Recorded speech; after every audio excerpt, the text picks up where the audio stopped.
এইখানেই তো আছি, যাবো আর কোথায়? বলি ওই পাড়াতে তো হই হুল্লোড় কেন গো?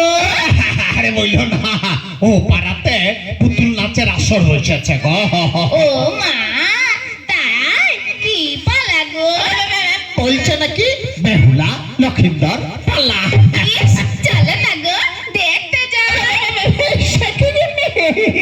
আজকে এই সাঁঝ বেলাতে দিদি না জ্বালিয়েই তো টিভি সামনে বসে যাও, সিরিয়াল দেখবা না?